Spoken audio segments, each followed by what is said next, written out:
with his dog. He took his dog for a walk over a small wooden bridge.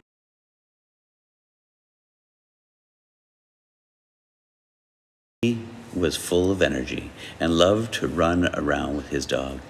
He took his dog for a walk over a small wooden bridge that led